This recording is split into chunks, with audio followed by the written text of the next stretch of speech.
Good afternoon. I'm Shannon Derejo from Creamer Media. Welcome to our webinar on Women in Business, where our panel of speakers will discuss strengthening the role of women leaders in South Africa's business environment.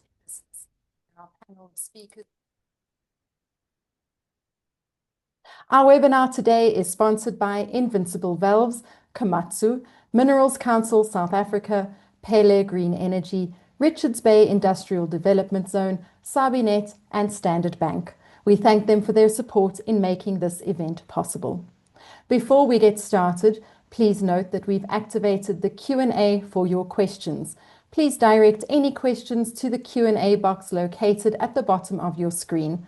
The panelists will answer as many of your questions as possible throughout the discussion. Additionally, the chat feature is enabled for your comments and insights. Look for it right next to the Q&A box. Remember, though, questions should go into the Q&A to ensure they are properly addressed in that section. Please be informed that this webinar is being recorded and the recording will be made available to you afterwards. Also, we're broadcasting live on YouTube and the link will be shared in the chat once it becomes accessible.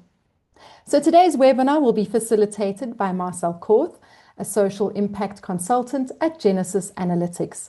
He works at the intersection of business and society with a focus on gender equity, human rights, and inclusive development. He's worked across civil society, the UN system, research, and the private sector, most recently in the mining industry. Marcel will facilitate the discussion with our all-female panel consisting of Nicolene Esterhuizen, a Senior Associate in Project Finance at Pele Green Energy, Pam du Plessis, the Managing Director of Invincible Valves, Lindeka Dzedze, Head of Strategic Partnerships at Standard Bank Global Markets, Boitumelo Nkomo, a Women in Mining Project Specialist at Minerals Council South Africa, Tandi Nzimande, the CEO of the Gender-Based Violence and Femicide Response Fund, and finally Simangele Mvelase, the CFO of the Richards Bay Industrial Development Zone. I'll hand over now to our facilitator to take the proceedings forward. Over to you, Marcel. Thank you. Thanks, Shannon, and good afternoon, everyone. Thank you for joining us for this. Can't hear me? We can hear you, Marcel. We, of course, meet in Women's Month, a time that honors the courage and vision of the women who, back in 1956, marched to demand freedom, equality, and dignity. And just as we were warming up for this discussion, we realized we don't want to have these discussions only in Women's Month, because we are here 365 days a year. And really, we hope that what we are discussing today during Women's Month really takes root and, it influences us all throughout the year. These women stood not only for themselves, but for generations to come. Here we are. And the struggle reminds us that advancing women's leadership is part of a much longer journey towards justice. It's much like Maya Angelou said, I come as one, but I stand as 10,000. We've got 6 here today, but they really stand, 6 outstanding women, but they really stand for many thousands.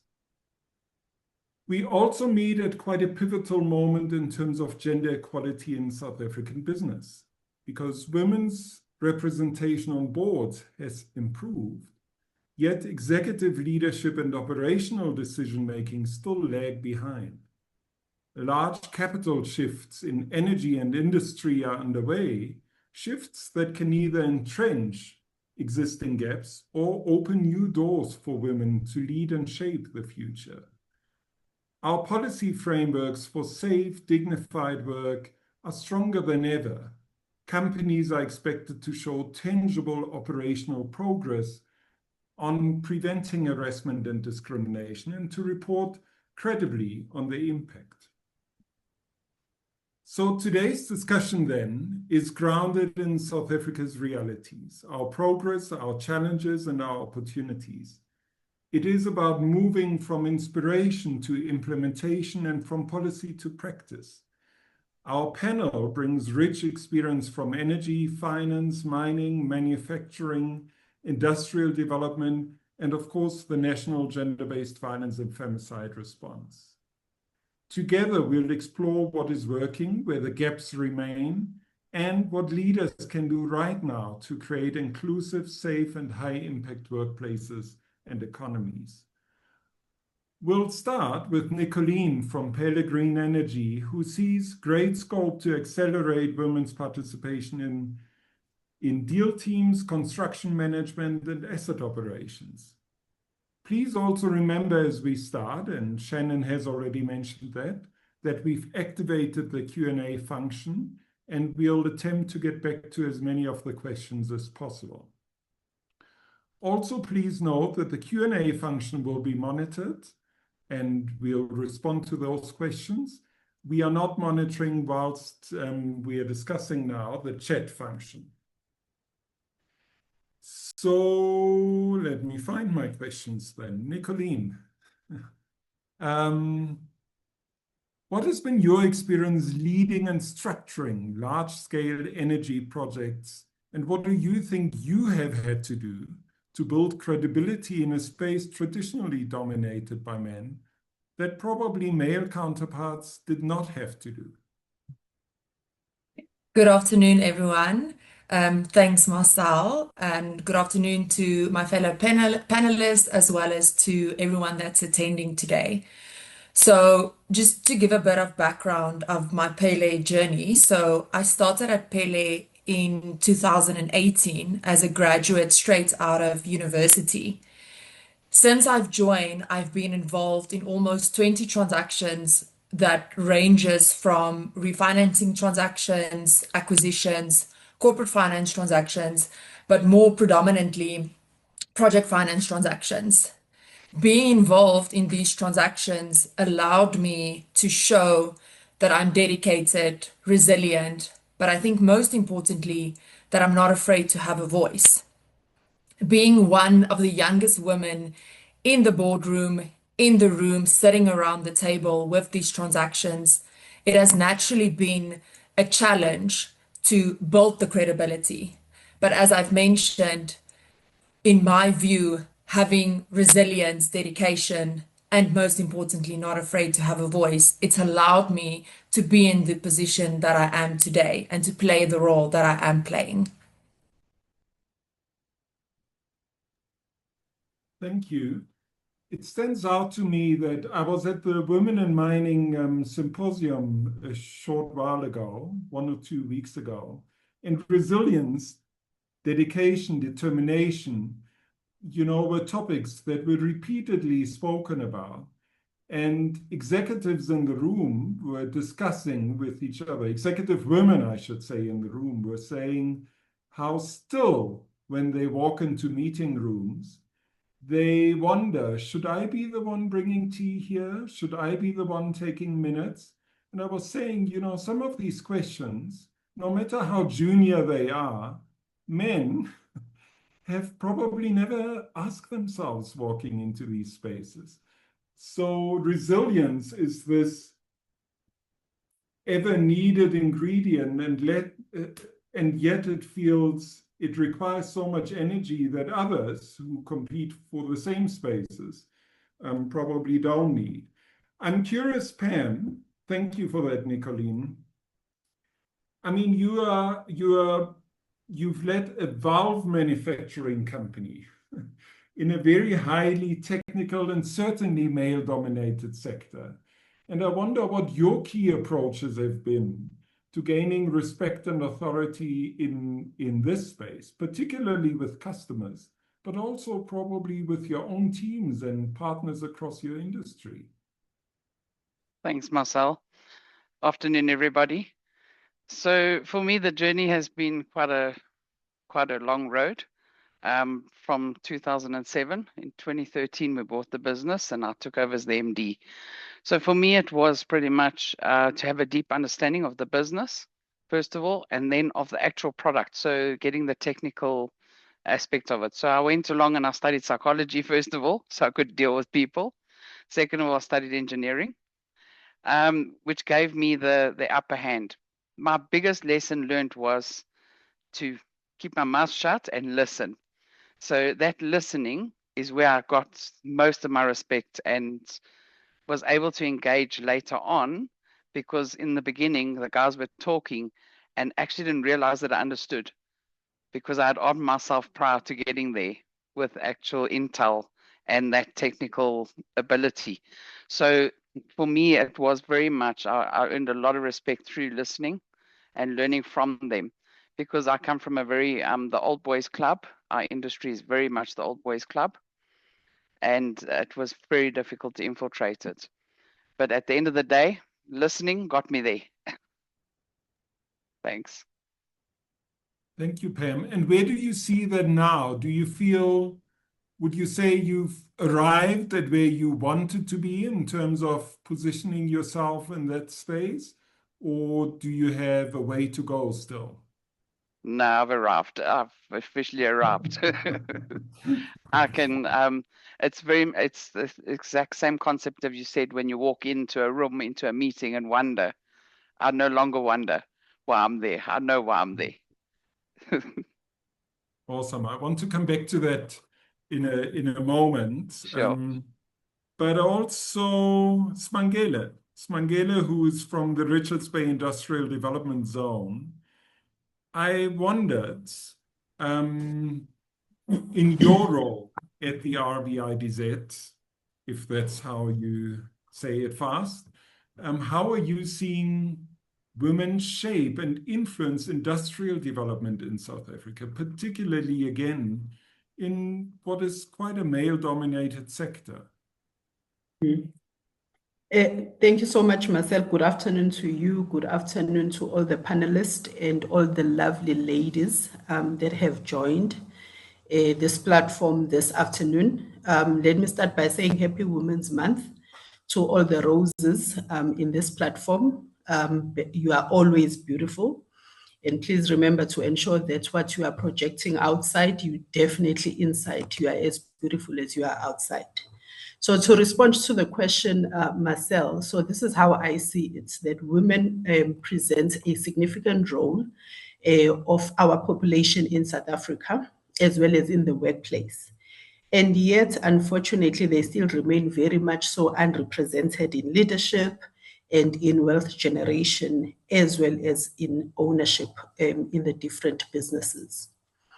What we do in RBIDZ is what we believe in is that empowering women will economically strengthen families, because we all know here today is that women are always at the very center of our families, communities, and they are that strong pillars within our families. So when we strengthen and empower women, we ultimately are strengthening our families, our communities, as well as ensuring that our nation is resilient.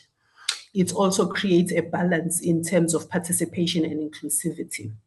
So basically, I see women shaping and influencing industrial development through their contributions that they bring as business owners, as employees, as end users, because we all know we can be those customers that are ensuring that we end users of the different basically products and services. So we contribute in all different spheres as women.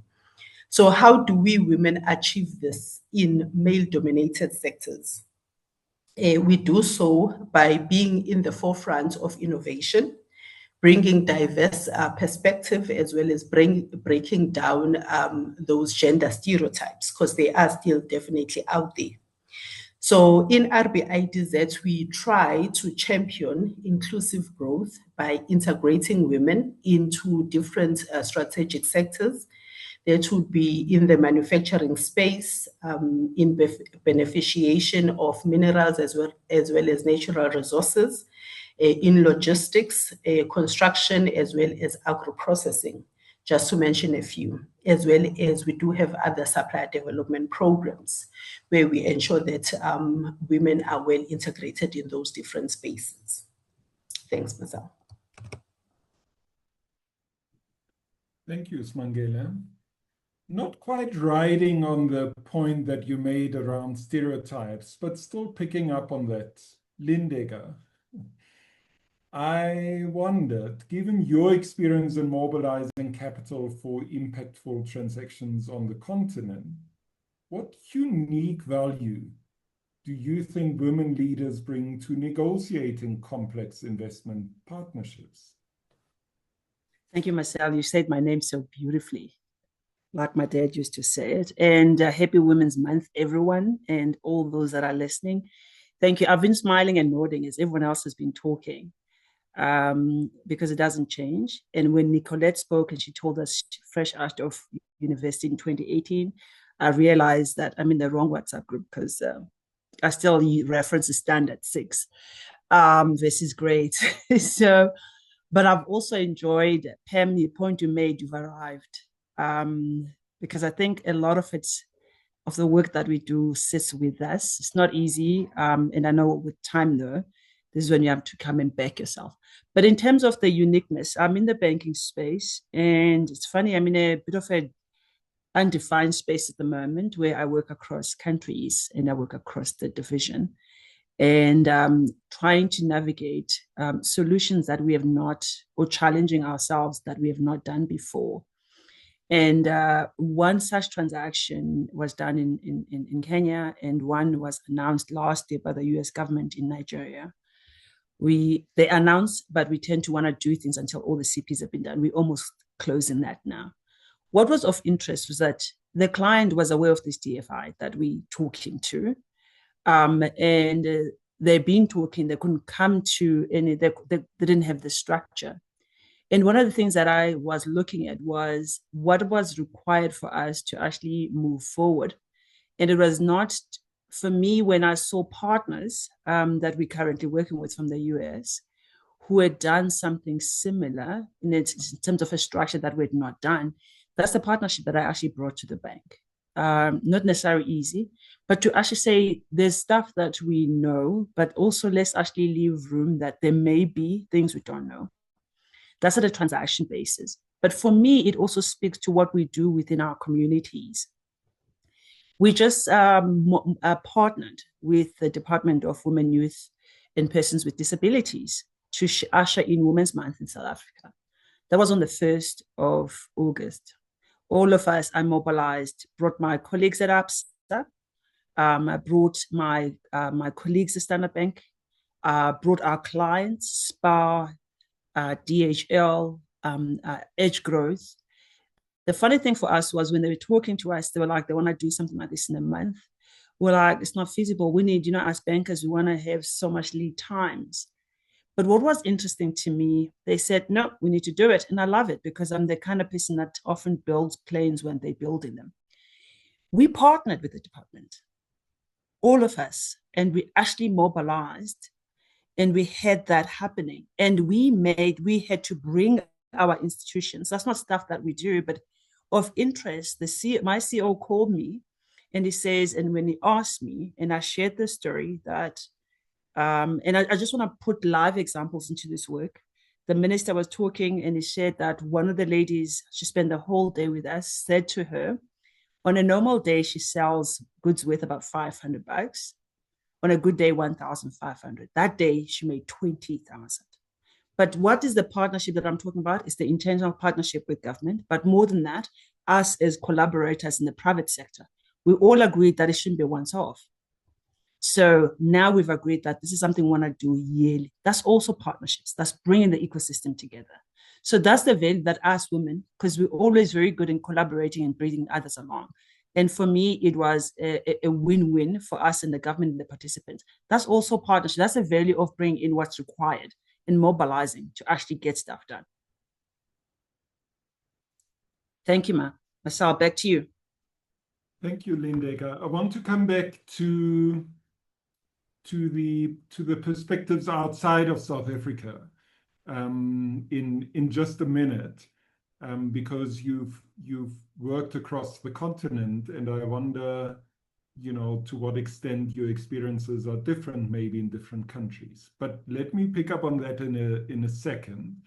What you've also raised, of course, is the notion of partnerships and working together, across our kind of listed company identities. And one space that I'm familiar with, which is the mining sector, has done that quite well in respect of gender-based violence specifically. And I wonder, Tumi, if you could tell us a little bit, the kind of quintessential male industry that is mining, what shifts and what structural changes have happened in the mining sector over the last couple of years that you've observed? And also, if you want to share a little bit about the mining sector partnership with the Thuthuzela care centers, perhaps. Thank you, Marcel. Yeah, your question is actually very layered. But before I go into my answer, listening to the other panelists respond, what has struck me is that women are resilient. Women do the work that needs to be done to equip themselves, to educate themselves, to upskill themselves. And they also, are also uniquely placed or uniquely gifted to find areas and ways to be innovative. And that begs the question to me to say, then why are we still having this conversation? It's something that boggles my mind all the time. But I guess in your opening statement, as you said, we need to continuously have these questions because you eat an elephant bit by bit. In terms of the mining sector, from the Minerals Council, what we've done is we've leveraged our mobilizing power with as an industry body with our member organizations. And what we've done is look at the state of women in the mining sector and analyzed where the challenges and the blockages still exist that preclude women from, first of all, coming into the sector, once they're in the sector, participating and thriving in the sector. And so looking at those challenges, we came up with a strategy, the Women in Mining Initiative, where as a collective, our member companies, we could work together to address these challenges and ultimately increase the participation of women. When we started on this program, we were sitting at a 12% representation, and 12% considering the fact that it had been since 1996 where women were fully allowed to participate in mining. So working underground, working above ground, the laws that precluded women from working in mining had been repealed. Yet transformation had taken so long to get us to a 12%. I am proud to say, though we still have a long way to go, we have made somewhat of a progress. We're currently sitting at an average of about 19 to 20%. And so this speaks to collaborative efforts, the strength in collaboration. It speaks to the strength in diversity in and of itself to come up with diverse solutions to problems and also to share and learn from one another, which I think this platform that we have today is a great example of that. And an example also that you mentioned of working together to deal and address a particular issue that is endemic in mining. However, not only in mining, across South Africa, but because of how mining is structured, the issue of GBVF. And what we've done is we've partnered as Minerals Council with our member organizations, with the National Prosecuting Authority's soccer unit, as well as with the GBVF Response Fund. And I see Tandi is here today. And through this partnership, what we've done is, again, leaning into our mobilization power, say as an industry that we want to support the Thuthuzela care centers. The Thuthuzela care centers are one-stop centers that offer psychological support, they offer medical support and assist in the gathering of evidence that is used for prosecution in GBV cases, sexual assault cases, and the like.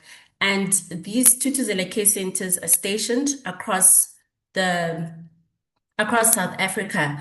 And so what we've done through our partnership is to offer financial support to increase the footprint of the Thuthuzela care centers nationwide, and also to provide logistical support where it is necessary. So care packages, hamper packages, and this all goes to ensuring once again that we have sufficient evidence so that cases that go to court, first of all, that cases do get tried in court and that those cases are tried successfully, but also to minimize the secondary victimization of survivors of GBV and offer them the psychological, physical, and medical assistance that they need. And I think that is a really, really, really great example of how collaboration can work, and also how PPPs can also work. Thanks, Marcel. Thank you. Thanks, Tumi. I really do think it's a great example of how these partnerships can work, as you say. And just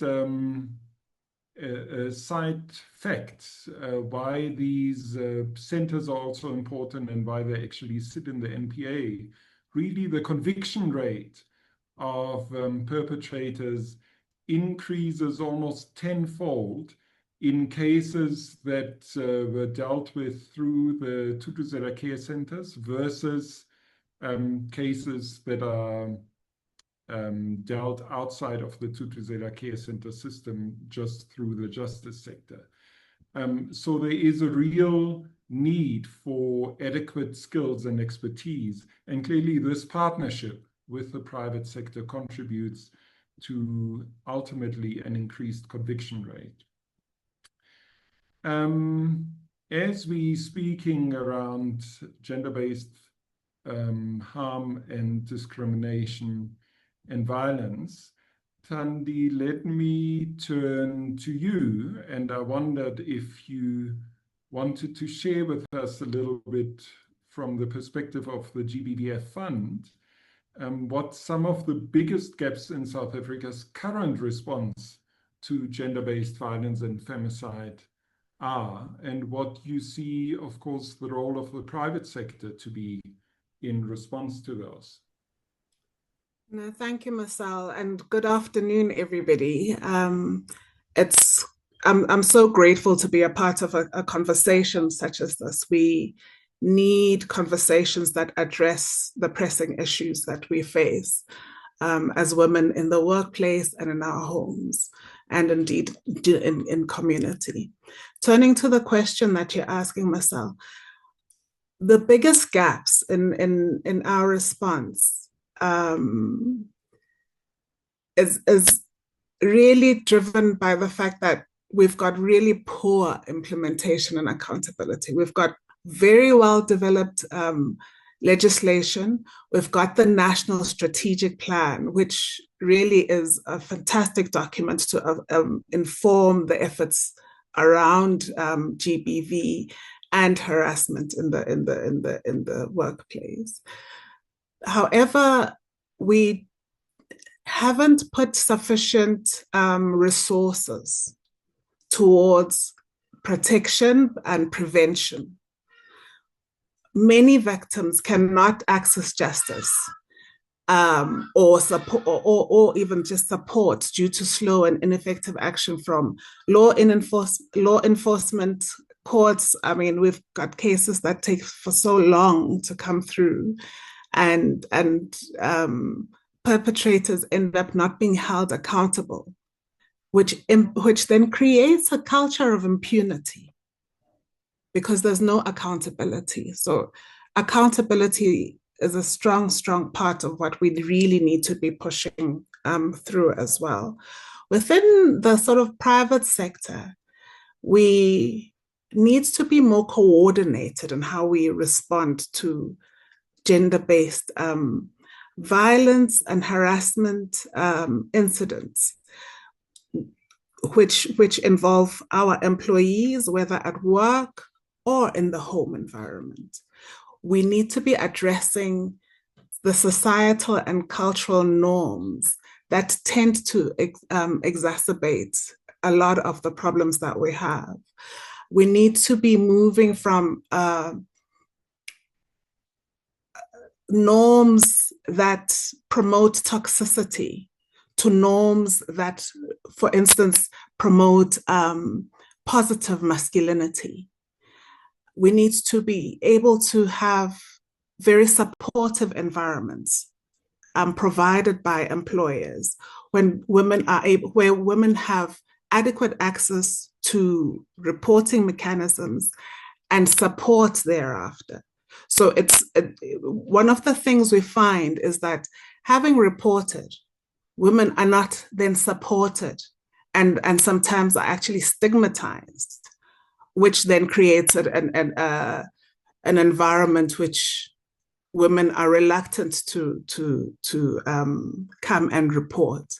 One of the programs we have is called the Private Sector Coalition, which assists corporates with a toolkit and a program that seeks to change culture, not purely just the policy, which is where we've tended to end within private sector, but to actually have a consistent engagement conversation that moves to change the very culture of how colleagues interact, such that you prevent sexual abuse and harassment in the workplace. Let me leave it there. Thanks, Marcel. Thank you. I see. So, do you see my hand is up? We'll Yes. come to you just in a second, Lindeka. But I want to take that opportunity to remind everyone that you can ask questions in the Q&A section. A couple of questions are coming in, and we'll get to those in a second. But over to you, Lindeka. Thank you. Firstly, I just want to salute Tandi, the work that they do. And I also what Boitumelo said. So one of the things I tell people is my biggest flex at Standard Bank is the people that I work with. We've got some amazing individuals. So I am very much aware of this private sector coalition because Bianca, Kirsten have roped us all in, and there's a huge coalition of the willing. And funny enough, the companies she's mentioning, SPAR, Catherine at SPAR, Ratna at Motors, KPMG, ENS, Standard Bank, those are people I rightly then called on for the trade fair.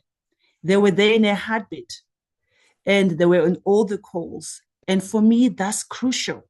So we're not just coming together we're coming for all the big things that allow us to leave our badges or titles or labels in terms of our employers. And that's crucial. And I know that this work that you guys do, that care center that Boitumelo speaks of, has increased the number of convictions because of the work that you guys do. And I think that's commendable. And then there's something that you also said, you see, when I say speak, I'm at that age, my second point is now escapes me. But I was going to say something about gender-based violence. Even at work the other day, our group CEO and head of culture sent an email to this. And the reason this is important, I always say it's not specific to certain areas. It's in the boardrooms. The stat says 1 out of 5 women, if there's 5 women, one of them has been. It has a direct impact to our GDP in South Africa. I think it's from a productivity perspective, it's about 1.5. We can't afford that. It actually affects everything that we do. And also, for me, there's a case that's stuck in my head, and I'm going to give a shout out to this little girl, Caitlin Ferreira. She was 8 days old when she was S8 and murdered by her dad, Hugo Ferreira. I think if we give them names, they're not just numbers. It's something that's important for us to acknowledge and actually work together. And I love that we have these platforms where everyone else can join in. But I really just wanted to say I commend them for the work that they do. Boitumelo and Tandi, I salute you. And also once more to say that collaboration. And this is the work that we want to highlight on the 29th so that other corporates I was saying to Kirsten and Bianca, don't cook it too much. If it's 60% done, allow others to jump in. We need more. Our country, our continent needs more. And I'm going to share that. I know that ABSA is doing something on positive masculinity because prevention is key, right? And for me, it's a shout out again. I know about this because I work with them. They're like my colleagues. They're doing something in that space. And I wanted to make sure that I can give a shout out to all of them. But back to you, Marcel. Do not allow me because I'll carry on talking. Thank you, ma'am. Thank you, Lindeka. I want to move to one question just now, but really, I think what you're emphasizing, and certainly one thread that's running through our conversation already is certainly partnerships and stepping out of the confines of, as I mentioned early on, of our own companies and even sectors. And I strongly believe that that's one of the next steps to move us forward and have more concerted action and impact. I'm speaking specifically because that's what I work on the topic of gender-based violence, but that of course goes for other areas, for us to achieve gender equality. And there is one question that links to that and links us to what are specific actions. And it's specifically addressed to you, Tumi. And it asks us, what initiatives or lobbying does the Minerals Council do to push more women to become executives in the companies that they work for? We appreciate the fact that more women are becoming engineers, mine overseers, and technical advisors. And now the next step would be to see what could we do to get more women into executive roles. I'm saying it's addressed to Tumi, but I guess it's across our areas of expertise and across sectors. And it really speaks to one of my opening points as well. So we've got women at a certain level, but that level actually is lagging behind. But let me start with Tumi, seeing that it's specifically addressed to you in the mining sector. Thank you. Thanks for that question, Marcel.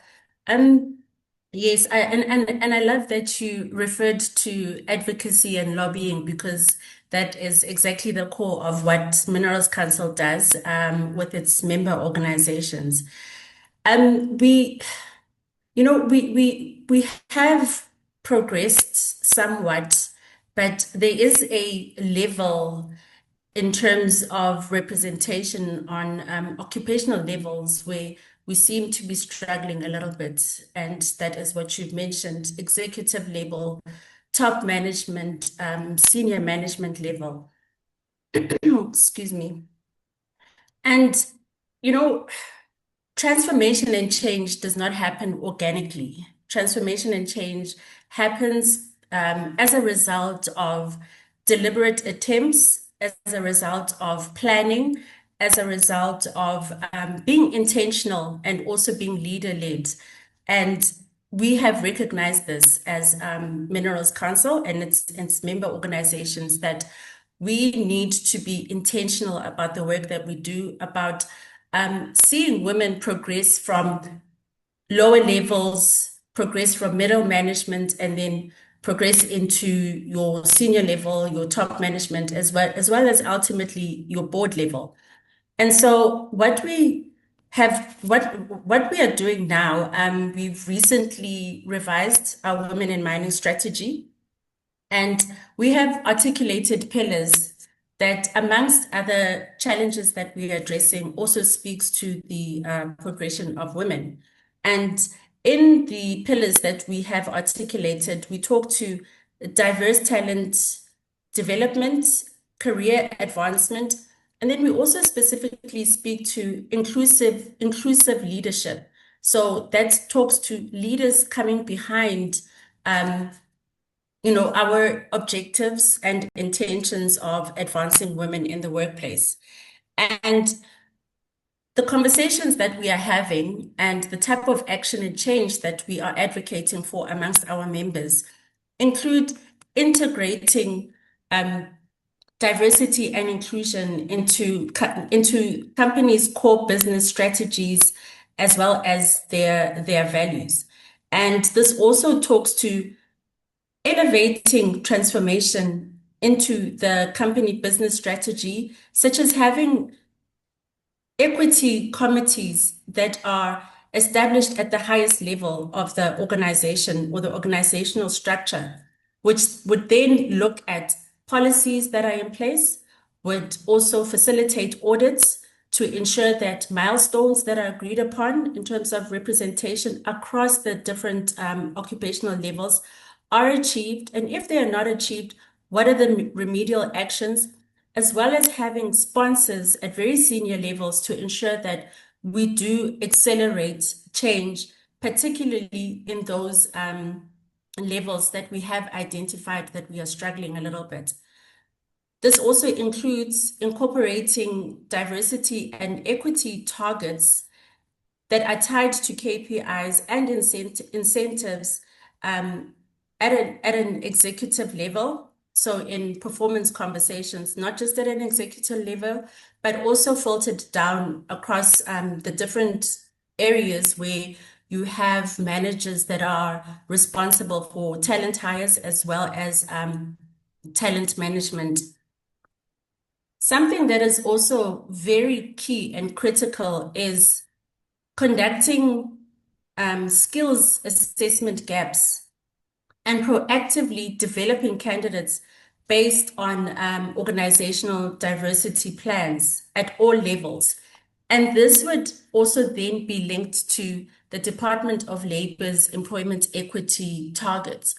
The Department of Labor's employment equity targets give us a very nice roadmap that segmentizes the areas in which we are either overperforming or the areas in which we need to double down a little bit in our efforts.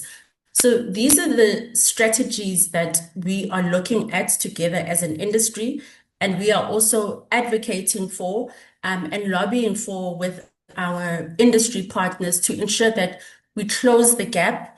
We have come somewhat, along in representation, but if you really look at the different occupational levels, you will see that, as you mentioned earlier, there is a layer that is a bit of a challenge. So we are advocating for the adoption of those strategies to ensure that, in the next 5 years, for example, we aren't having the same conversation and we see a significant improvement in representation. Thank you. Thank you. Thanks, Tumi. And I want to move on a similar question in a minute to you, Nicolene. But just to see, I mean, there's quite a lot that you've outlined to me, and clearly this is against the backdrop where, women were almost non-existent in the mining sector. The proportion was minute in very specific roles.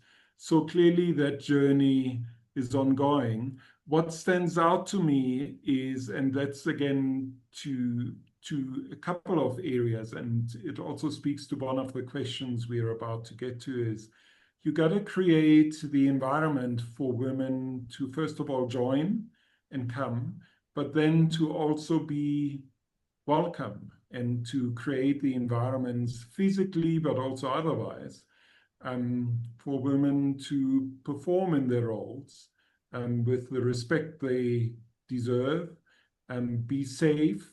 That is, again, physically safe, but also psychologically safe. One area that offers us great potential to elevate more women in that space, of course, is in the energy transition. And I wondered, Nicolene, to what extent in your view, can the energy transition be used as a lever to elevate more women, not just into the space, but into decision-making and deal-making roles?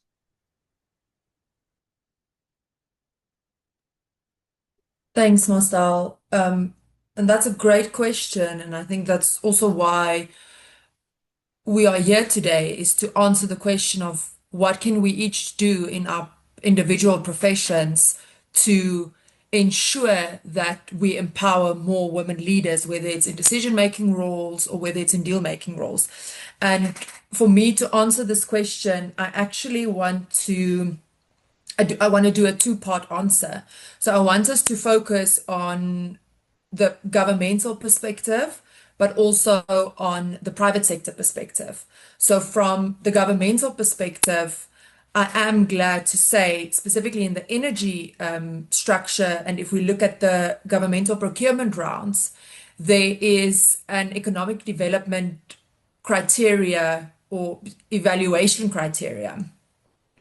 One of the subsections, and I mean, economic development is quite broad, but it is defined in different sub-elements. But most importantly, within those sub-elements, there is a focus on women development, women ownership, women involvement in terms of management control or management roles, whether it's board levels or senior levels. And within that criteria, you naturally, from a procurement perspective, you make an assumption around that specific criteria evaluation levels. And we all here would say, it's amazing if it's based on what your assumption is. Why not just make the assumption, as an example, that the board consists of all women? That's amazing. Yes, that's what we want. But then we have to balance this with, you have to balance optimism with realism. The optimistic view is, it'll be amazing. Let's ensure the board consists of all women. But on the realistic side, and this is where the private sector comes in, is the assumption that you're making in terms of that criteria. Do you have enough capabilities in-house as a private sector company to make that commitment and to keep that commitment? And that's where the private sector comes in.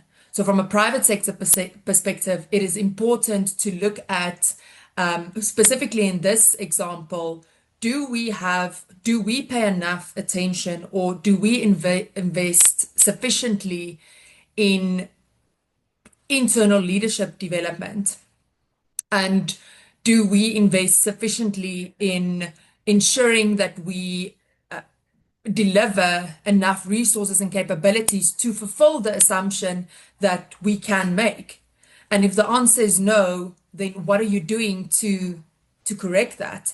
And I cannot speak to what other companies and other private sectors are doing, but from a Pele perspective, we have, from an external perspective, through our sister company, Knowledge Pele, we have programs that we launch in the communities that we operate in that focuses on entrepreneurship development.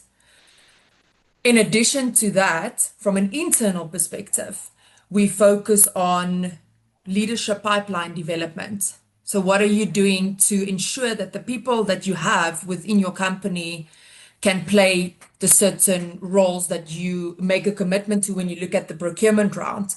And as an example, and I was happy to play a part in that, I think it was 2 years ago, where there was a program, leadership training program that Pele launched internally at a company level, where what they did is they brought together existing leaders within the company, but also future prospective leaders within the company to collaborate on developing the leadership pipeline and to collaborate on what does leadership mean within the company and how can we push it out to ensure that it looks towards the broader economy.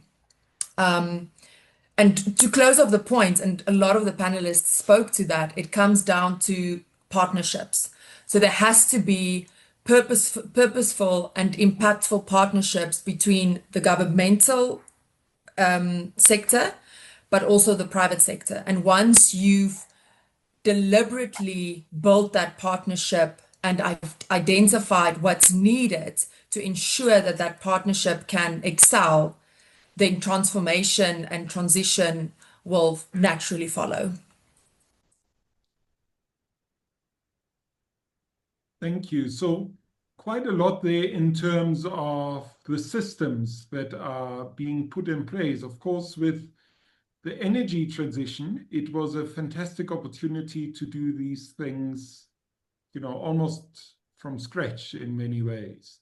Something new being developed, and what you've described is how, there are certain expectations and criteria against which those who want to participate in the space also are being held accountable to. So there's the systems aspect, and then, moving, to really live up to those expectations. Thank you. And the contribution, of course, that then individual companies can make within their own structures. So quite a great opportunity, which is quite different to, say, mining, where, we have 100-and-something year history that, to be honest, is quite the opposite and has entrenched some harmful norms and harmful practices. And I just want to pick up on two questions that link to that from the Q&A section, and they're really for anyone to answer. The first one, I must find them now. So the first one was actually addressed to Pam, or in response to Pam's inputs, but I think it also speaks to others, and that is, we've spoken about the old boys club, and there's so much that comes with it, and the kind of norms, behaviors, networks, opportunities, closed doors, open doors that come with it. But the question here is, I have noticed, this participant says, there's no form of mentorship for women formally. And the question is really what could work? What formal structures are there that you have experience from in terms of mentorship? But it also linked me to a question that I had actually, that I was going to open up the Q&A section with, which clearly happened in a different way than I had anticipated. But I thought, seeing that I'm the only man around here, and being very conscious that men still hold most decision-making power in South Africa's corporate and industrial spaces, if every male executive in your industry had to spend 1 year being mentored by a woman, what impact do you think that would have on their teams, your organization, and maybe beyond? So putting it a little bit on its head. But the questions are really around mentorship and any experiences, lessons learned that you could share. Also, again, in the spirit of this, of us moving into action and ideas that could work in our various spaces. So it's really an open question. Pam's hand is up. Pam? Yes, Marcel. So I belong to a women's organization, and majority of them come from soft skills. So when I arrive there, it's always like, oh dear, the hooligan has arrived, the one who likes to get dirty. We are talking at the moment with CIFSA, who's the Steel and Engineering Industries Federation of South Africa. And we're actually talking at the moment of creating an environment for women to connect on a monthly basis. And then when it comes to mentorship, there's very little that's available. But for me personally, I do a lot of mentoring. So I dedicate 10 hours per week to mentoring ladies in industry. So anybody's more than welcome to contact me. We generally do it maybe once a month or twice a month, depending on the need. But it's definitely, and it's not sector driven. It's purely for uplifting and upskilling women within any industry. Thanks.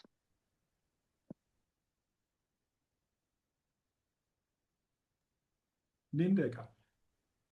I thought you kept reminding me of I'm my now, dad. after what you said early on, I'm now so conscious on how I pronounce your name. You say it so beautifully, and you're using my full name. Actually reminding me of my dad. I think I'm leaning towards Pam because I'm also the agitator. There she goes again, and I love it. There's a question that I'd like to touch on and what is being done. Yes, on mentoring, we have a formal program in Standard Bank. Personally, I do exactly the same as Pam does. Literally, my team is catered at the last afternoon, Friday of every week to just coffees. That I've actually decided now to do a full-on program. I'm launching it. It's Banking on Africa's Future, hashtag Banking on Us. It's an intergenerational platform. But there's a solo fellow said a question because I'm always mindful. Every time I get invited to an event, I always ask, what's the so what after? I come here and I have breakfast. I come in and I talk. What's next? What are we going to walk away with? And I think one of the quick things that we decided when we started is that we should have these engagements more because we're women every day, not just on August. It helps to uplift and elevate.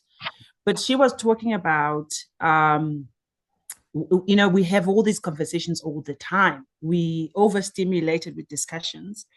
And I think you're not alone. For me, that is exactly the challenge. And I think we should lean in more towards what is the gap.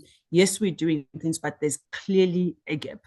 And I think the call to action that with the work that we've even started with the department and bring all partners together, it is creating these collaborative ecosystems. It will depend on where you are from a sector level, but really is to say, if we want to move the dial within the South African context and the continent, we all know what the challenges are. Yes, somebody's doing something here. But for example, if you're talking about funding, if somebody else is doing early stage development, capacitation, and I'm also particularly not very happy because we're always developing women. There's nothing wrong with us. It's the environments that need to actually do that, because then you're instilling as if there's something wrong. We graduate with the same and we do well at university. So there isn't, and I wouldn't want to actually put that in somebody's head that something is wrong with you. We overtrained, it's great to mentor because you can't, life lessons, because only women have been through this. And one of the questions that we wanted to flip on its head about women mentoring men, I know I'm jumping around. There was a video that was circulating during 8th of March, which I'll share with this audience, where the lady was interviewing men and asking them all the questions that we get asked. And it was an eye-opener to how eventually they realize, wow, so this is the privilege of being male that they don't realize. Pam said she had to listen a lot. I literally perfected the art of reading the room.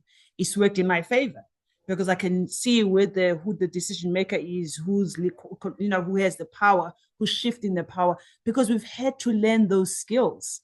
So somebody else said on the chat, you have to over-prepare. That's just too emotional stuff because we're capable. It's not the capability issue. It's really making sure that even our counterparts are aware, which is why I'm saying that lifting this thing on its head is actually a great idea. That video was stellar. I sent it to my group CEOs and every other person in the bank. And it was actually an eye-opener. They said it never landed quite that way for them. But I think the rooms and spaces, to answer Tolofelo, where we can actually get together and say, this is what we know collectively, what do we shift? And that's the conversation we're having on the 29th. And I'll also share with everyone online so that I don't have social media. I do have LinkedIn. People can jump into that. It's calling all of us. How do we move from research to results? How do we move from isolated efforts to shared accountability?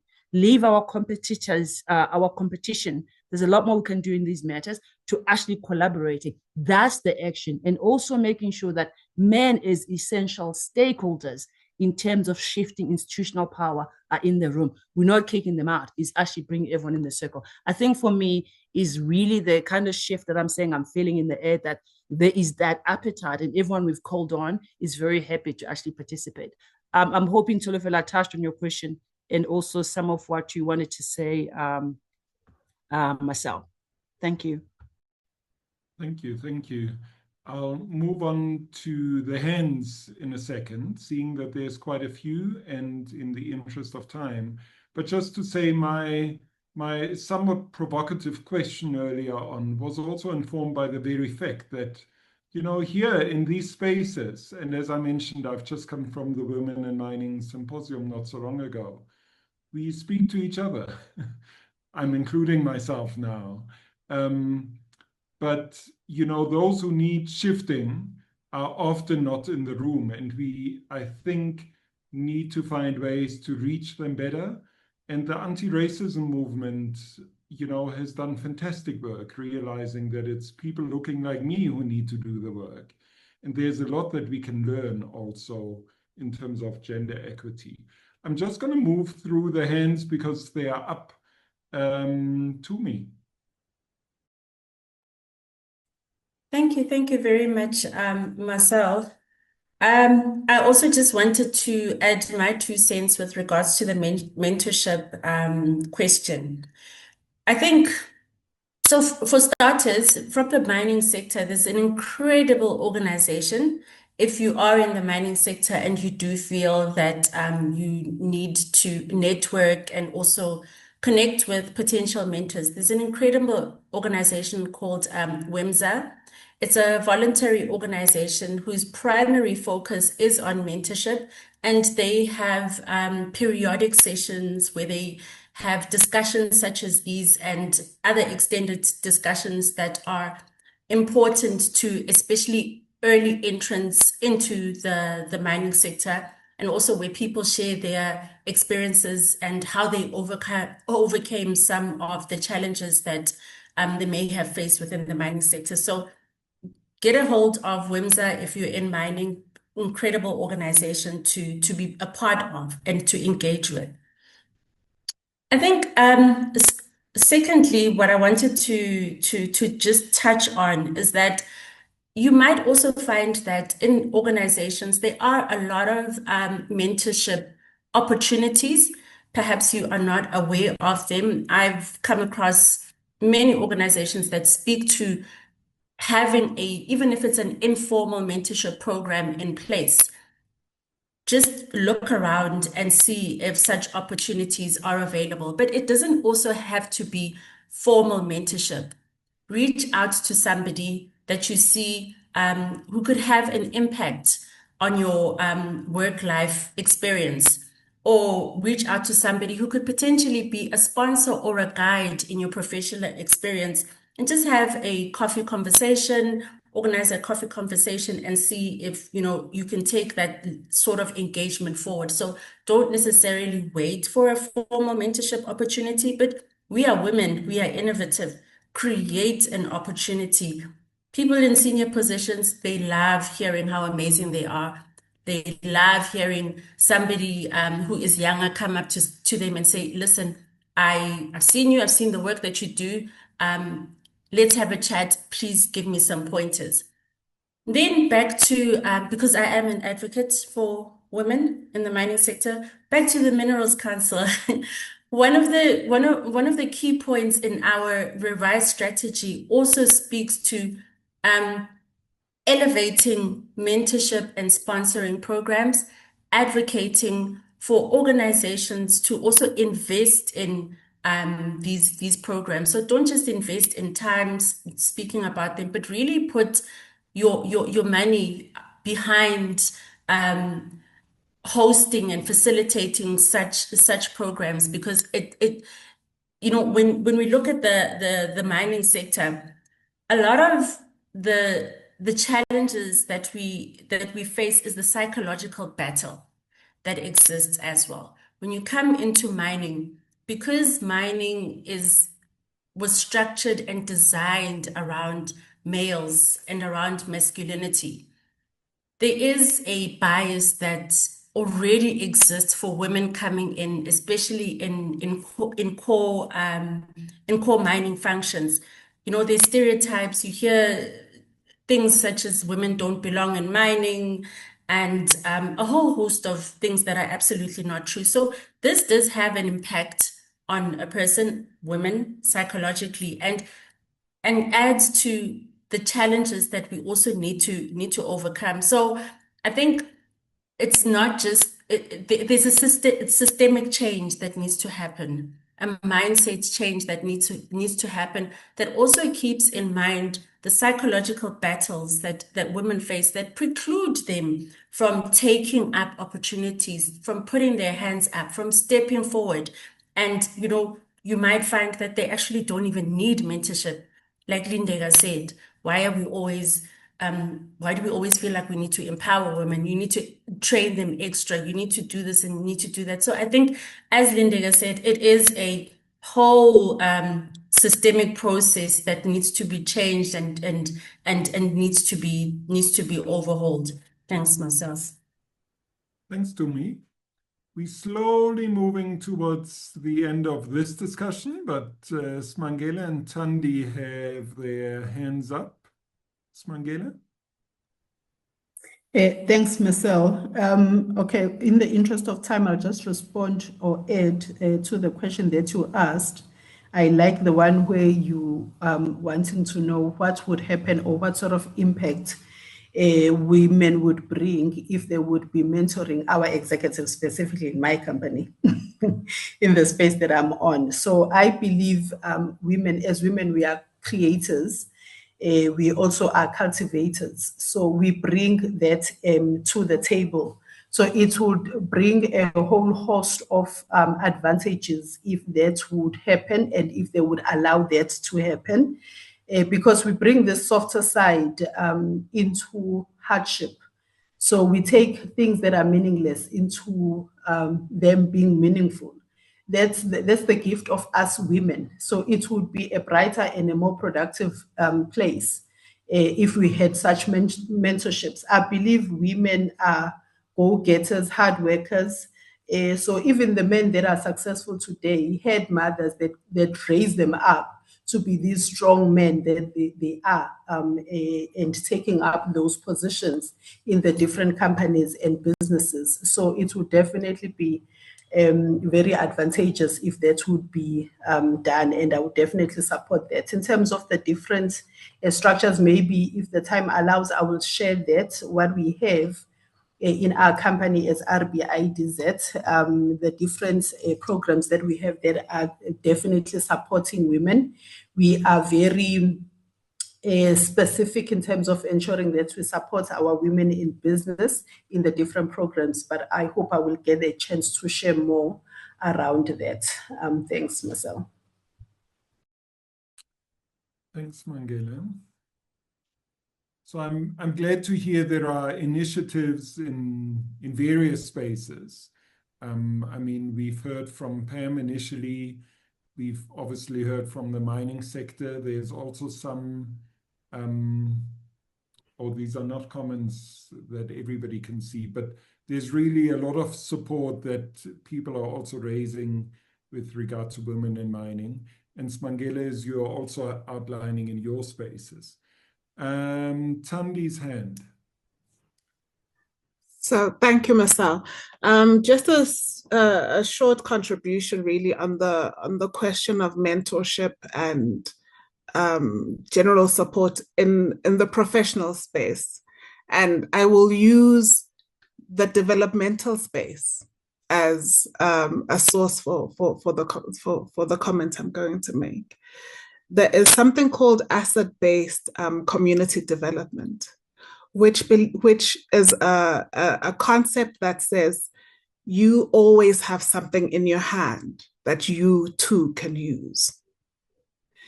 And I'm saying this because whilst we may be speaking in large measure to larger corporations, there may be people who come from smaller spaces who don't have access to the same level of support and structure as others may have.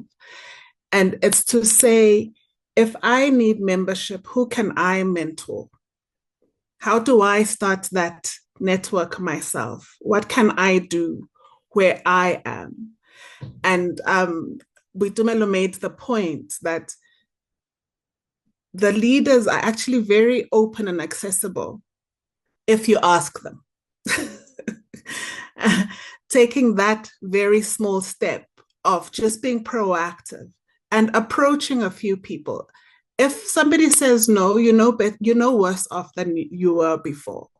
But if you don't take that proactive step of putting yourself forward to be mentored, to open that particular door, then you will lose an opportunity which was literally in your hand. So it's I don't want to repeat any of the other things that have already been said, but I do want to say that there is something about also driving what you've got in your hand. Thanks. So. Thank you.